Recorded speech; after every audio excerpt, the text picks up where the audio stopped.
Hello everyone, स्वागत है आपका हमारे YouTube channel Chandel sir chemistry classes में।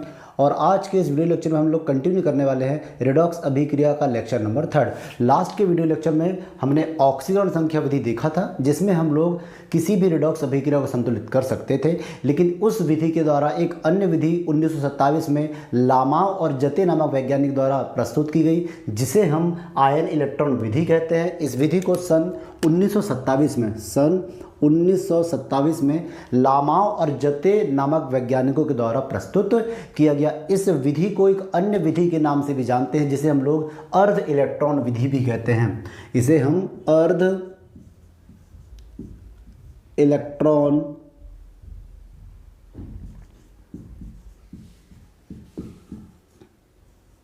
विधि के भी नाम से जानते हैं।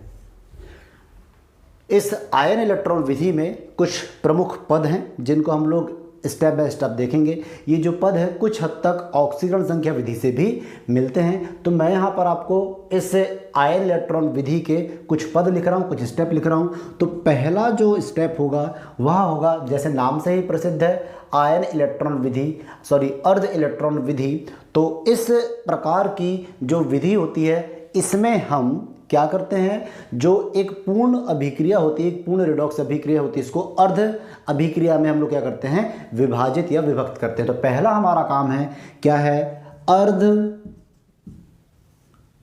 अभिक्रिया के रूप में रेडॉक्स अभिक्रिया को लिखना।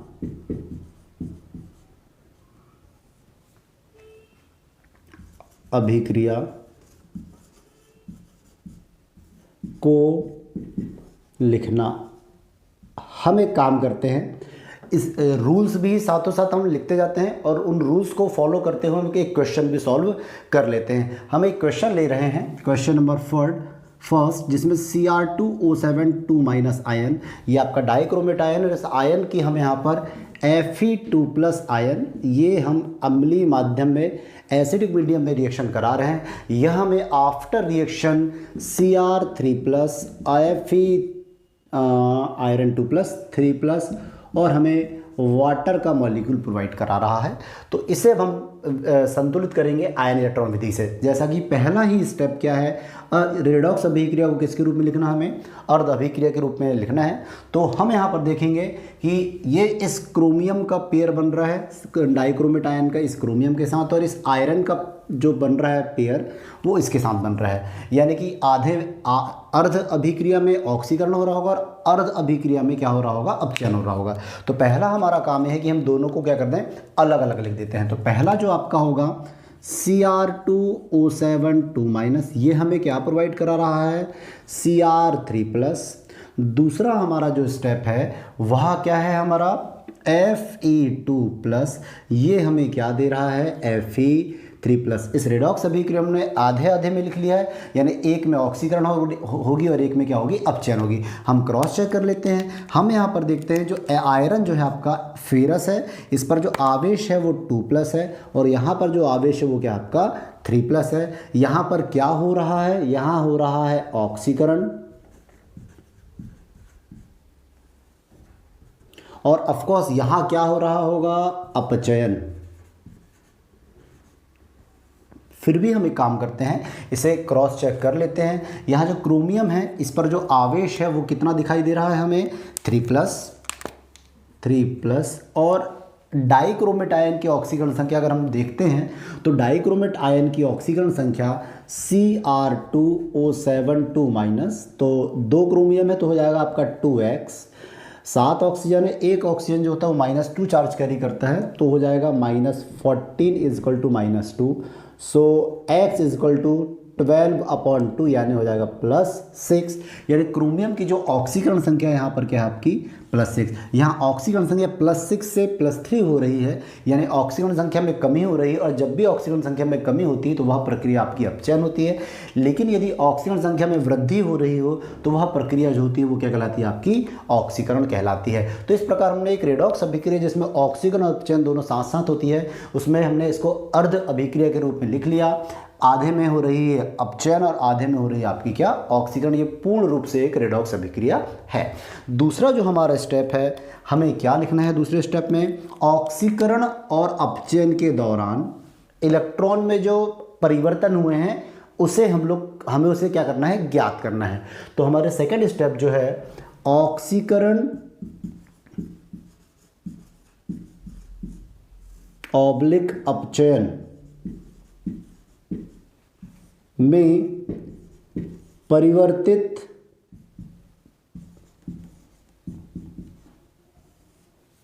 इलेक्ट्रॉन की संख्या ज्ञात करना।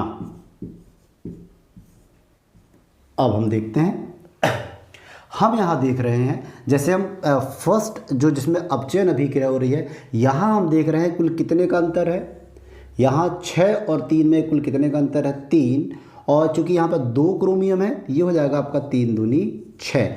यहाँ कुल 6 इलेक्ट्रॉन का अंतर है। जबकि यहाँ पर अगर हम देखेंगे, यहाँ 2+ और यहाँ 3+, कितने इलेक्ट्रॉन का अंतर है यहाँ पर, यहाँ है 1 इलेक्ट्रॉन का अंतर। यहाँ कितने इलेक्ट्रॉन का अंतर है, 1 इलेक्ट्रॉन का अंतर है। यानी अपचयन के दौरान 6 इलेक्ट्रॉन का परिवर्तन हो रहा है और ऑक्सीकरण के दौरान कितने इलेक्ट्रॉन का परिवर्तन हो रहा है, 1 इलेक्ट्रॉन का परिवर्तन हो रहा है। अगली स्टेप जो है, ये जो ऑक्सीकरण और अपचयन के दौरान इलेक्ट्रॉन की संख्या में जो परिवर्तन हो रहा है, तो हमें इन प्रोसेस या प्रक्रिया के दौरान इलेक्ट्रॉन की संख्या में होने वाले परिवर्तन को संतुलित करना है। तो हमें क्या करना है, अगले स्टेप में इलेक्ट्रॉन को संतुलित करना है, संतुलित करना।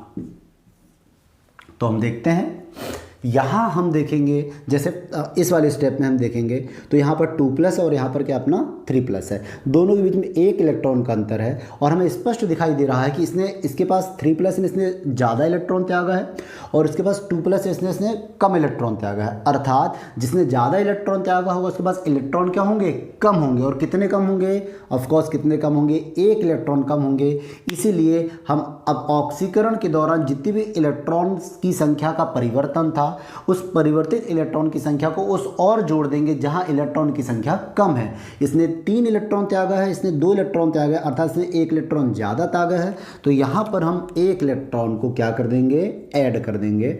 मैंने 1 इलेक्ट्रॉन, या मुझे अगली स्टेप में मैं इसको लिख लेता हूँ, Fe2+ और उसके बाद यहाँ पर Fe3+, यहाँ हो जाएगा 1 इलेक्ट्रॉन। वैसे ही हम यहाँ पर देखते हैं, यहाँ 6+ है और यहाँ पर 3+ है। ऑफकोर्स कितने ज़्यादा इलेक्ट्रॉन त्यागा है, 6+ ने इलेक्ट्रॉन ज़्यादा त्यागा है। जिसने ज़्यादा इलेक्ट्रॉन त्यागा है उसके पास इलेक्ट्रॉन की संख्या कम होने वाली है।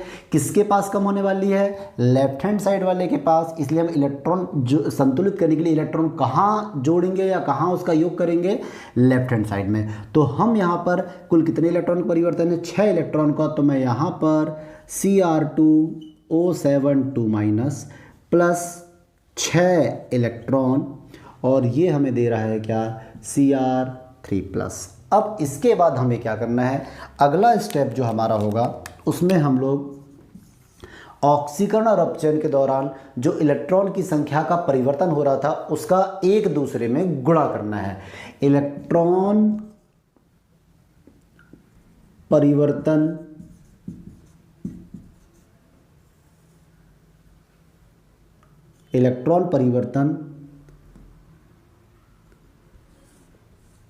ऑक्सीकरण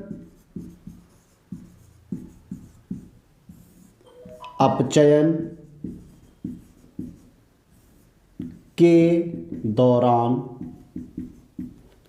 परिवर्तित इलेक्ट्रॉन की संख्या का एक दूसरे में गुणा करना। ये गुणा हमने ऑक्सीकरण संख्या विधि में भी किया था। हमें परिवर्तित इलेक्ट्रॉन जो है उनका एक दूसरे में गुणा करना है। हम यहाँ देख रहे हैं कुल कितने इलेक्ट्रॉन का परिवर्तन हुआ था, यहाँ पर 6। इस परिवर्तित 6 इलेक्ट्रॉन का मल्टीप्लाई मुझे करना है इक्वेशन नंबर दूसरे वाले में, जबकि यहाँ एक का परिवर्तन था, इसका मैं गुणा करूँगा किसमें, इस वाले में। तो जो परिवर्तन, जैसे यहाँ 6 का परिवर्तन हो रहा था, तो इसका मल्टीप्लाई मैं दूसरे इक्वेशन में करूँगा, और दूसरे इक्वेशन में जो इलेक्ट्रॉन का परिवर्तन था उसका गुणा मैं पहले वाले इक्वेशन में करूँगा। तो इस प्रकार जो हमारा इक्वेशन बन जाएगा वो क्या बन जाएगा आपका 6Fe2+, उसके बाद Fe3+, और ये हो जाएगा आपका, मल्टीप्लाई कर दूंगा तो 6 बन जाएगा, और ये हो जाएगा आपका क्या 6 इलेक्ट्रॉन। अब हमारा अगला स्टेप है, यहाँ तो एक का मल्टीप्लाई करना था, इक्वेशन यही रहने वाला है, आपको कन्फ्यूजन ना हो इसलिए मैं एक हॉरिजेंटल लाइन यहाँ पर खींच देता हूँ, क्योंकि एक स्टेप अपचयन वाला है और दूसरा स्टेप जो है वो कौन सा वाला है, आपका ऑक्सीकरण वाला है। अब इसके बाद वही स्टेप जो ऑक्सीकरण संख्या विधि में हम लोगों ने यूज़ किया था, नेक्स्ट स्टेप जो होगी, ऑक्सीजन और हाइड्रोजन को छोड़कर शेष तत्वों को संतुलित करना है। ऑक्सीजन व हाइड्रोजन को छोड़कर शेष सभी तत्वों को संतुलित करना है। अंत में हमें ऑक्सीजन को संतुलित करना है,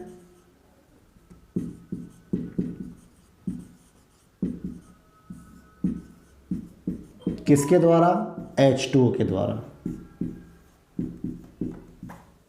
और हाइड्रोजन को संतुलित करना है ऑक्सीजन के बाद किसके द्वारा, H+ आयन के द्वारा।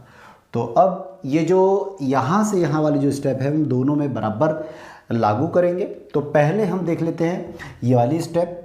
इस स्टेप को मैं एक काम करता हूँ, इस स्टेप को मैं यानी 2 स्टेप में रब करके इस स्टेप को मैं कंटिन्यू कर रहा हूँ, और वेट ये काम करते हैं, इस स्टेप को मैं यहाँ लिख ले रहा हूँ।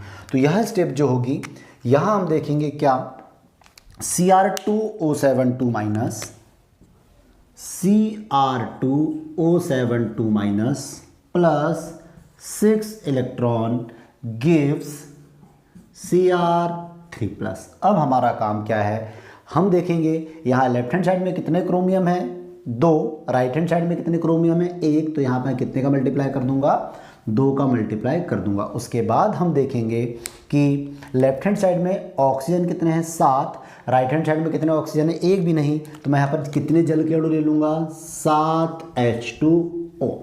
इसके बाद हम देखेंगे राइट हैंड साइड में कितने हाइड्रोजन है, 7 दूनी 14, जबकि यहाँ पर कितना हाइड्रोजन है, 1 भी हाइड्रोजन नहीं है, इसलिए यहाँ पर हो जाएगा 14H+। इस प्रकार हमारी अर्ध जो विधि थी आपकी, अर्ध जो समीकरण था कौन सा, अपचयन वाला, वो पूर्णतः संतुलित हो चुका है। अब हमारा काम है ऑक्सीकरण वाला जो अर्ध समीकरण है उसको संतुलित करना। यहाँ लेफ्ट हैंड साइड में 6 आयरन, राइट हैंड साइड में भी 6 आयरन, ऑक्सीजन और हाइड्रोजन यहाँ पर है ही नहीं, इसलिए यह समीकरण क्या अपना संतुलित है। अब इन दोनों अर्ध समीकरण जो हैं, इसमें जो लेफ्ट हैंड साइड वाला पार्ट है रिएक्टेंट वाला, उनको हम एक साथ लिख देंगे, और राइट हैंड साइड वाला जो पार्ट है उनको हम लोग एक साथ लिख देंगे, या लेफ्ट हैंड साइड के दोनों समीकरण के लेफ्ट हैंड साइड वाले जो आपके आयंस हैं उनको एक साथ जोड़ देंगे, और राइट हैंड साइड वाले जो आयंस हैं उनको हम एक साथ जोड़ देंगे। तो इस प्रकार हम कंबाइन अगर इस समीकरणों को लिखेंगे तो लेफ्ट हैंड साइड में वहाँ हम देखेंगे क्या क्या है। पहला हम लोग देखते हैं Cr2O72- plus 6Fe2+ plus 14H+ plus 6 electron. अब राइट हैंड साइड में क्या क्या है, राइट हैंड साइड में है twice Cr3+ plus 6Fe3+ plus 7H2O and 6 electron. अब हम ये देखेंगे क्या इस संयुक्त किए गए समीकरण में कुछ कट रहा है, तो ऑफ कोर्स हम 6 इलेक्ट्रॉन से 6 इलेक्ट्रॉन को क्या कर देंगे, कैंसिल कर देंगे। अंत में कुछ ऐसा कट रहा है क्या, नहीं कट रहा है। अंत में इस समीकरण को हम फिर से लिख देंगे और हमें जो समीकरण प्राप्त होगा वह होगा आपका Cr2O72- plus 6Fe2+ plus 14H+ gives twice Cr3 plus 6Fe3 plus plus 7H2O। इस प्रकार यह जो हमें समीकरण मिल रहा है यह आयन इलेक्ट्रॉन विधि के द्वारा संतुलित किया गया समीकरण हमें प्राप्त हो रहा है। तो इस प्रकार हमने पहला वाला जो क्वेश्चन था उसे हमने आयन इलेक्ट्रॉन विधि या अर्ध इलेक्ट्रॉन विधि के द्वारा हमने संतुलित कर लिया है। कुछ नहीं करना है, सबसे पहले एक फुल इक्वेशन को हाफ में कन्वर्ट कर लेना है, फिर इलेक्ट्रॉन की संख्या में परिवर्तन को ज्ञात कर लेना है, जहाँ कम इलेक्ट्रॉन है वहाँ जोड़ देना है, इस परिवर्तित किए गए इलेक्ट्रॉन की संख्या का एक दूसरे में मल्टीप्लाई कर देना है। उसके बाद वही स्टेप्स जो हम लोगों ने ऑक्सीजन संख्या विधि में अप्लाई किया था और उस विधि में फिर हमने ऑक्सीजन और हाइड्रोजन को छोड़कर शेष तत्वों को संतुलित किया था। उसके बाद हमने ऑक्सीजन को संतुलित किया था जल की सहायता से और अंत में हमने हाइड्रोजन को संतुलित करने के लिए क्या लिया था, H+ आयन लिया था। अब हम करते हैं नेक्स्ट क्वेश्चन, और नेक्स्ट क्वेश्चन में हम फिर से डाइक्रोमेट आयन लेंगे और उसकी जो हम लोग रिएक्शन कराएंगे C2H4O से कराएंगे। मैं इसको रब कर देता हूँ।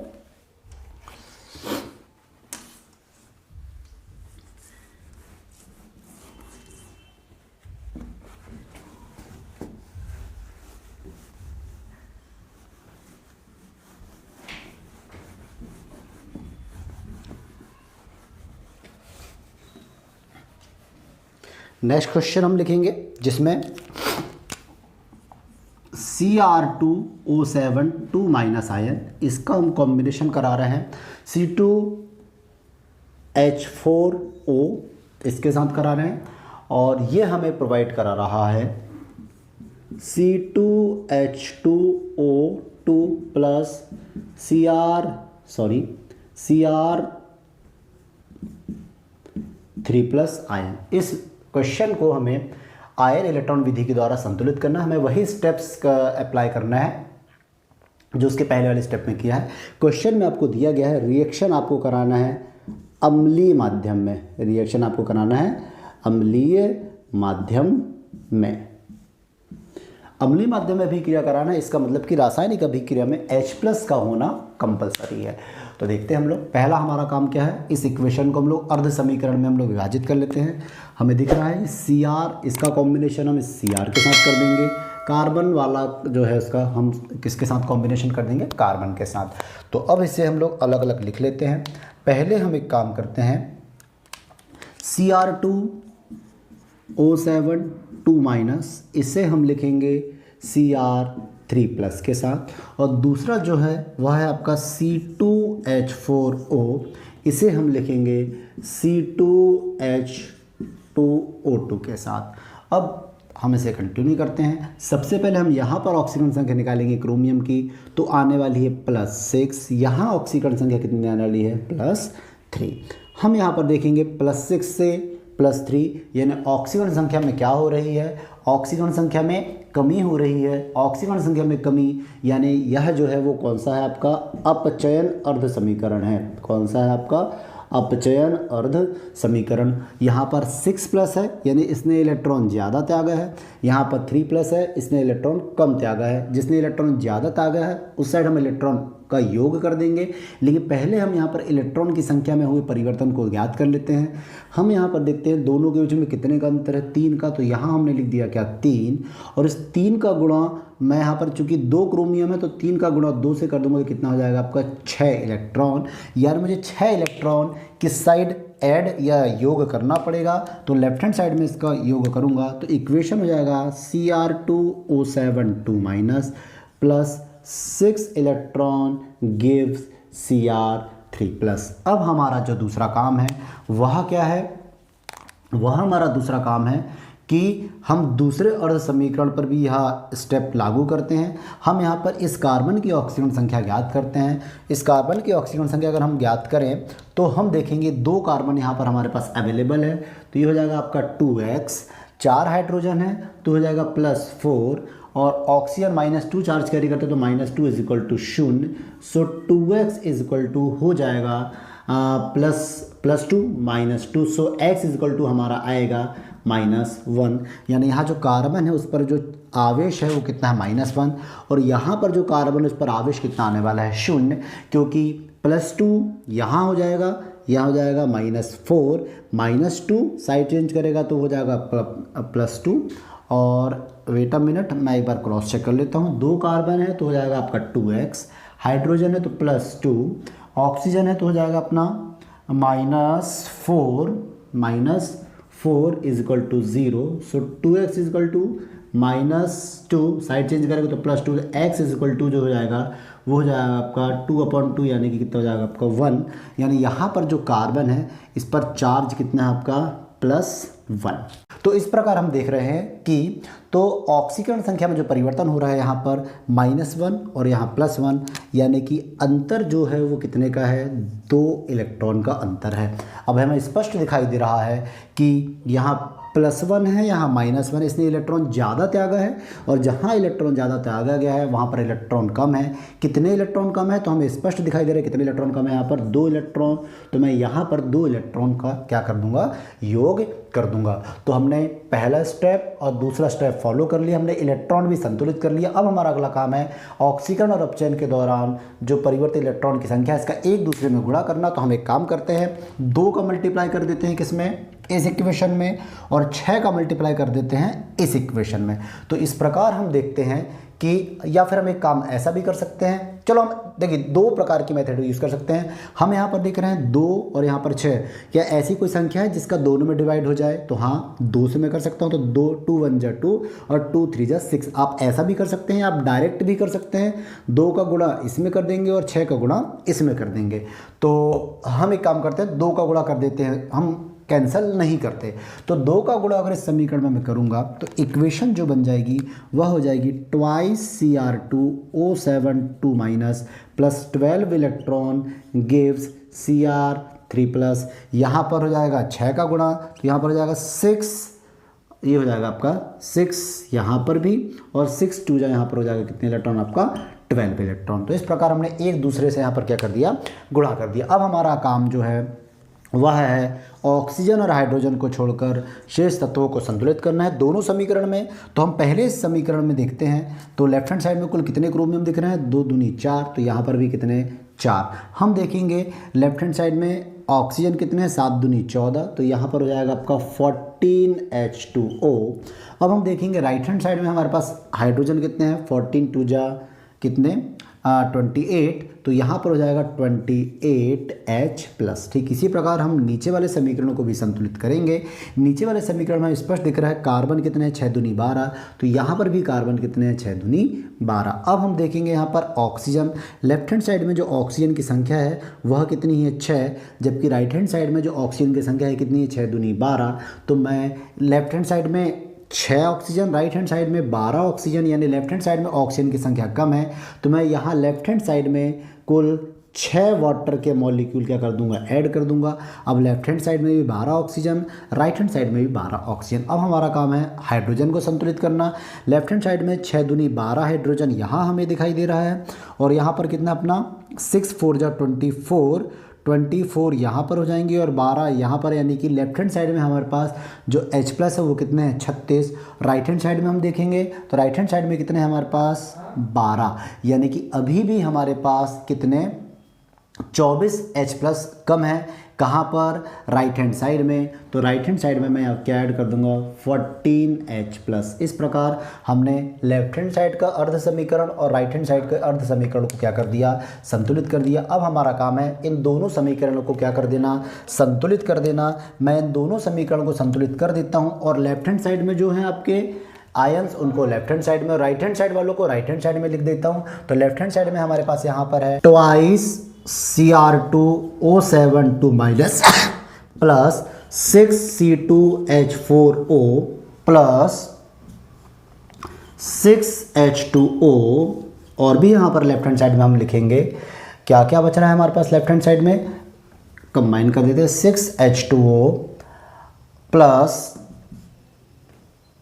12 इलेक्ट्रॉन प्लस 28H+। अब हमारे पास राइट हैंड साइड में क्या क्या है, तो राइट हैंड साइड में हमारे पास है 4Cr3 plus 6C2H2O2 plus 14H2O plus 12 electron plus 24H+। तो इस प्रकार हमने समीकरण में जो लेफ्ट हैंड साइड में थे उन्हें लेफ्ट हैंड साइड में, और जो राइट हैंड साइड में उन्हें हम कहाँ लिख दे रहे हैं, राइट हैंड साइड में। अब इस समीकरण को संयुक्त करने के बाद हम ये देखेंगे कि जो आयंस आपस में कट रहे हैं या जो भी स्पीसीज आपस में कट रही है उसे हम लोग कैंसिल कर देंगे, और जो बच रहे हैं उसे हम लोग इक्वेशन में रखेंगे। तो हम ये देखेंगे ट्वाइस Cr2O7 माइनस ये है आपका इक्वेशन में, प्लस 6C2H4O प्लस, यहाँ पर हम देखते हैं लेफ्ट हैंड साइड में कितने वाटर हैं आपके 6, और राइट हैंड साइड में कितने वाटर हैं आपके 14। इससे ये कैंसिल हो जाएगा। यहाँ पर कितने वाटर बचेंगे, यहाँ बचेंगे हमारे पास राइट हैंड साइड में, मैं लिख दे रहा हूँ ताकि कन्फ्यूजन ना हो। राइट हैंड साइड में हमारे पास बचने वाले हैं 8 H2O। इसके बाद हम देखते हैं 12 इलेक्ट्रॉन से 12 इलेक्ट्रॉन कैंसिल आउट हो जाएगा। यहाँ पर 24H प्लस है और यहाँ पर कितना है आपका 28H प्लस है, तो हमारे पास बचेगा कितना 4H plus left hand side में। अब राइट हैंड साइड में हमारे पास क्या क्या है, तो राइट हैंड साइड में हमारे पास है 4Cr3 प्लस प्लस, इसके बाद देखेंगे 6C2H2O2 प्लस 8H2 जो बचा हुआ था, 14H2 कट चुका है, 12 इलेक्ट्रॉन कट चुका है और 24H प्लस भी कट चुका है। तो इस प्रकार हमें यह इक्वेशन क्या हो रहा है, प्राप्त हो रहा है। इस इक्वेशन में हम जो स्टोइकियोमेट्री या रस समीकरण देख रहे हैं, यहाँ 2 6 4 4 6 8, यहाँ क्या ऐसी कोई संख्या है जिसका सभी आयंस या अणु की रस समीकरण मिति में भाग चला जाए, तो हाँ है, वह संख्या क्या है, 2 है। तो 2 का मैं अगर यहाँ पर डिवाइड कर देता हूँ तो ये हो जाएगा आपका कितना 1, ये हो जाएगा आपका 3, ये हो जाएगा आपका ट्वाइस, ये हो जाएगा ट्वाइस, थ्राइस, और ये हो जाएगा आपका क्या 4। इस प्रकार मुझे संतुलित समीकरण प्राप्त होगा। अंत में जो होगा Cr2O7 minus plus 3C2H4O plus twice H plus gives twice Cr3 plus thrice C2H2O2 plus 4H2O। इस प्रकार यह समीकरण संतुलित हो चुका है, जिसे हमने आयन इलेक्ट्रॉन विधि के द्वारा क्या किया है, संतुलित किया है। आई होप आपको ये दूसरा जो क्वेश्चन है समझ में आया हो। रिएक्शन हमें अम्लीय माध्यम में कराना था, तो रिएक्शन हमें H प्लस अवेलेबल दिख रहा है, यानी ये रिएक्शन जो हो रही है वह कहाँ हो रही है, अम्लीय माध्यम में। अब हम बढ़ते हैं नेक्स्ट क्वेश्चन में, और अब इस बार हम ऐसा क्वेश्चन लेंगे जिससे हम लोग क्षारीय माध्यम में रिएक्शन को करवाएंगे। तो नेक्स्ट क्वेश्चन हम करेंगे जिसमें रिएक्शन हमें क्या होगी, आपकी क्षारीय माध्यम में। मैं इस बोर्ड को रब कर देता हूँ और फिर हम लेंगे नेक्स्ट क्वेश्चन। और नेक्स्ट क्वेश्चन जो है उसमें हम ले रहे हैं यहाँ पर ZnNO3, ये थर्ड क्वेश्चन है, और ये हमें बेसिक मीडियम में कराना है। हमें Zn यहाँ पर प्रोवाइड करा रहा है क्या, Zn2 प्लस, और यहाँ हमें मिल रहा है NH4 प्लस। रिएक्शन हमें कराना है क्षारीय माध्यम में। चलो पहला हमारा काम क्या है, इनका पेयर बना लेते हैं, अर्ध समीकरण के रूप में लिख लेते हैं। तो Zn का पेयर बन रहा है किससे, Zn2 प्लस से, और NO3 माइनस का बन रहा है NH4 प्लस से। तो हम एक काम करते हैं, एक समीकरण लिख देते हैं, हाफ Zn, ये हो जाएगा आपका Zn2 प्लस, दूसरा इक्वेशन आपका हो जाएगा NO3 माइनस, ये हमें क्या दे रहा है, NH4 प्लस। चलो हमारा पहला काम क्या है, ये ऑफकोर्स यहाँ ऑक्सीकरण हो रहा है, ये 0 से हो रहा है आपका +2, परिवर्तन हो रहा है कितने का, 2 का। यहाँ पर हम देखेंगे 6, यहाँ आपका हो जाएगा 5, यहाँ पर हो जाएगा अपना -3। सो डिफरेंस यहाँ पर जो है कितने का है, +5 और -8, अंतर कितने का है, 8 इलेक्ट्रॉन का। कितने इलेक्ट्रॉन का अंतर है इस बार, 8 इलेक्ट्रॉन का अंतर है। अब हमारा क्या काम है, हमें इलेक्ट्रॉन संतुलित करना है। यहाँ 2 प्लस में इसका मतलब इसने इलेक्ट्रॉन ज़्यादा तागा है, यहाँ मैं कर दे रहा हूँ 2 इलेक्ट्रॉन, यहाँ पर +8 +5 है, यहाँ -3 है, माइनस ने इसने इलेक्ट्रॉन गेन किया है, इलेक्ट्रॉन ग्रहण किया है, जबकि +5 मतलब इसने इलेक्ट्रॉन क्या किया है, त्यागा है, तो जिसने इलेक्ट्रॉन त्यागा है उसके पास इलेक्ट्रॉन क्या होंगे, कम होंगे। तो यहाँ पर कितने इलेक्ट्रॉन कम है, 8 प्लस, तो यहाँ पर मैं लिख दे रहा हूँ क्या, 8 प्लस। अब हमारा जो अगला स्टेप है वह है इलेक्ट्रॉन जो का परिवर्तन जो हुआ उसका एक दूसरे में गुणा करना। यहाँ कितने का परिवर्तन है, 2 का, यहाँ कितने का परिवर्तन है, 8 का। जो इलेक्ट्रॉन की संख्या में परिवर्तन हुए हैं उन दोनों इलेक्ट्रॉन की संख्याओं में क्या ऐसी कोई संख्या है जिसका पूर्ण भाग चला जाए, तो हाँ है। यहाँ 2 से डिवाइड करूँगा तो यहाँ पर 1 बचेगा, यहाँ कितना परिवर्तन होगा आपका, 1 का। यहाँ कितने का परिवर्तन होगा, 4 का। तो इस 4 का मल्टीप्लाई मैं करूँगा Zn वाले इक्वेशन में, और 1 का जो मैं गुणा करूँगा किस में करूँगा, इसमें करूँगा। तो यह जो इक्वेशन है परिवर्तित हो जाएगी किस फॉर्म में, 4Zn गिव्स 4Zn2 प्लस 4 2 जा 8 इलेक्ट्रॉन। और यहाँ पर तो एज इट इज़ रहने वाला है, क्या होगा आपका यहाँ पर NO3 माइनस प्लस 8 इलेक्ट्रॉन हमें क्या प्रदान कर रहा है, ये अमोनियम आयन।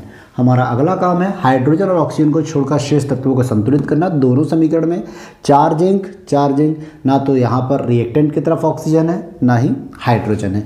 यहाँ हम देखेंगे तो यहाँ हम देखने पर पा रहे हैं कि यहाँ 1 नाइट्रोजन, तो यहाँ पर भी 1 नाइट्रोजन, लेकिन यहाँ पर ऑक्सीजन की संख्या कितनी है, 3, जबकि राइट हैंड साइड में जो ऑक्सीजन की संख्या है वो 1 भी नहीं है। तो हम यहाँ पर 3 ऑक्सीजन कम होने की वजह से यहाँ पर 3 जल के अणु को क्या करेंगे, जोड़ देंगे। उसके बाद हम देखेंगे राइट हैंड साइड में हाइड्रोजन कितने हैं, 3 दूनी 6 और 4 10, जबकि लेफ्ट हैंड साइड में हाइड्रोजन की संख्या 1 भी नहीं है। तो यहाँ पर हो जाएगा आपका 10H प्लस। इस प्रकार हमने दोनों अर्ध समीकरण को संतुलित कर लिया। अब हम लेफ्ट हैंड साइड में जो है उनको लेफ्ट हैंड साइड में लिखेंगे और राइट हैंड साइड में जो है आपके उनको राइट हैंड साइड में लिखेंगे। तो लेफ्ट हैंड साइड में हमारे पास देखेंगे क्या है आपका 4Zn प्लस NO3, इसके बाद है हमारा 8 इलेक्ट्रॉन प्लस 10H प्लस। ये हमें क्या प्रदान कर रहा है, ये हमें प्रदान कर रहा है 4Zn2 plus NH4 plus thrice 3 water के मॉलिक्यूल और 8 इलेक्ट्रॉन। अब इस संयुक्त किए गए समीकरण में जो आपस में कट रहे हैं उन्हें हम काट देंगे। 8 इलेक्ट्रॉन से 8 इलेक्ट्रॉन हो जाएगा कैंसल, इसके अलावा कुछ भी कैंसिल नहीं हो रहा है। तो इस प्रकार हमारा अंत में जो संतुलित समीकरण है वह होगा 4Zn plus NO3 plus 10H plus gives 4Zn2 plus NH4 plus 3 water. इस प्रकार यह रिएक्शन हमने संतुलित कर लिया, किंतु हमें क्या बोला है, अभिक्रिया कराना है किस माध्यम में, क्षारीय माध्यम में। लेकिन हमें यहाँ पर रिएक्शन में क्या दिखाई दे रहा है, H प्लस। कितने H प्लस दिखाई दे रहे हैं मुझे, 10H प्लस। मुझे क्षारीय माध्यम में अभिक्रिया कराना है, इसका मतलब मुझे रिएक्शन में OH माइनस की आवश्यकता है। तो मैं पहले तो H प्लस को यहाँ से हटाऊंगा। तो यहाँ पर कितने H प्लस हैं, 10H प्लस हैं। तो जितने H plus left hand side में हैं उतने OH माइनस मैं लेफ्ट हैंड साइड में भी ऐड कर दूंगा और उतने ही OH माइनस मैं राइट हैंड साइड में भी ऐड कर दूंगा। तो इस प्रकार ये 10H प्लस और 10 OH माइनस हमें 10 वाटर के मॉलिक्यूल देने वाले हैं। तो इस प्रकार 4Zn प्लस NO3 प्लस हमें देंगे 10 वाटर के मॉलिक्यूल और इनसे हमें मिलेगा 4Zn2 plus NH4 plus NH4 plus और thrice water plus 10OH minus. 10 क्या हो जाएगा, OH minus. Left hand side में 10 वाटर के मॉलिक्यूल, राइट हैंड साइड में 3 वाटर के मॉलिक्यूल। इनको अगर हम कैंसिल कर दें तो यहाँ हमें कितने वाटर के मॉलिक्यूल मिलेंगे, 7। तो इस प्रकार अंत में जो संतुलित समीकरण होगा वह होगा आपका 4Zn plus NO3 minus 7H2O gives 4Zn plus और NH4 plus 7OH 10OH minus. और हमें इस रिएक्शन को किस माध्यम में कराना था, क्षारीय माध्यम में कराना था। इस प्रकार आयन इलेक्ट्रॉन विधि में जितने भी प्रकार के क्वेश्चन आते हैं अम्लीय माध्यम व क्षारीय माध्यम के, हमने सभी प्रकार के क्वेश्चन आज सॉल्व किया है। आई होप कि आपको आज का वीडियो लेक्चर समझ में आया हो। तो मिलते हैं नेक्स्ट लेक्चर में एक नए टॉपिक के साथ। Till then bye bye all of you.